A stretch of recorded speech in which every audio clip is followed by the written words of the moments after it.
వందే మాతరం. నేను మీ journalist Navata. Welcome to R voice. Vijayawada Islamic ఉగ్ర లింకుల కేసు దర్యాప్తులో అత్యంత సంచలన విషయాలు బయటకు వస్తున్నాయి. విచారణలో భాగంగా 6 నిందితుల్ని వేర్వేరు గదుల్లో పోలీసులు, CI, national investigation agency, intelligence bureau అధికారులు విచారణ చేశారు. నిందితుల నుంచి పోలీసులు కీలక విషయాలు రాబట్టారు. భారతదేశాన్ని ఇస్లామిక్ రాజ్యంగా మార్చాలన్నదే మా లక్ష్యం, అందుకే గజ్వాయే హింద్ మొదలు పెట్టామంటూ నిందితులు విచారణలో వెల్లడించినట్టుగా తెలుస్తోంది. అందుకే al Qaeda on Indian subcontinent ఐసిస్తో సంబంధాలు కొనసాగించామని అంగీకరించారు. ఆ దారి తమకు చూపించింది కూడా ఆల్ హకీం షుకూర్ అని వెల్లడించారు. భారతదేశ జాతీయ జెండా స్థానంలో ఐసిస్ జెండా పెట్టడం, a national lead by Muhammad will not surrender అని పెట్టి ఓ వర్గం యువతలో భావజాలాన్ని నింపే ప్రయత్నం చేశామని విచారణలో పేర్కొన్నారు. స్లామ్ను విశ్వసించిన వారిపై సోషల్ మీడియా ద్వారా విషయం చిమ్మాం. షుకూర్ జిహాద్ కోసం ప్రాణత్యాగం చేయడానికి సిద్ధంగా ఉన్న వారిని గుర్తించే పని మాకు అప్పగించాడు. త్వరలో దేశంలో ఉన్న స్లీపర్ సెల్స్తో కల్పిస్తామని చెప్పాడు. ఎప్పుడు ఎక్కడ కలవాలో చెప్తానన్నాడు.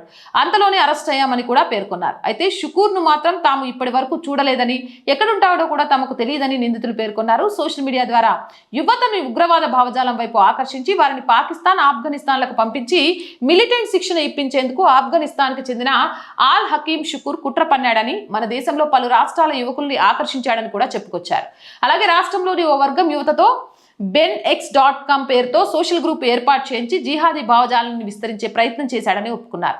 ఆంధ్రప్రదేశ్ ఇంటెలిజెన్స్ అధికారులు దేశ చట్ట వ్యతిరేక కార్యకలాపాలపై దృష్టి నిలుపుతూ పలు రకాలుగా నిఘా పెట్టగా విజయవాడలోని వించిపేట, భవానీపురం ప్రాంతాల్లో ఉంటున్న 3 యువకుల్ని గత నెలాఖరులో అదుపులోకి తీసుకున్నారు.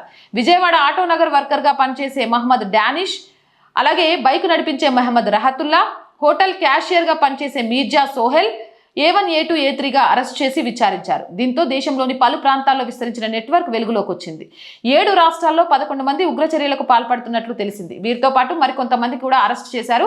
నిందితులను ఈ నెల 9వ తారీఖు నుంచి విచారించడం ప్రారంభించారు. ఈ విచారణ ఈ నెల 13 వరకు కొనసాగించారు. కస్టడీ ముగియడంతో వారిని చీఫ్ జ్యుడిషియల్ మెజిస్ట్రేట్ ముందు కోర్టులో హాజరుపరిచారు. అనంతరం రాజమండ్రి కేంద్ర కారాగారానికి తరలించారు.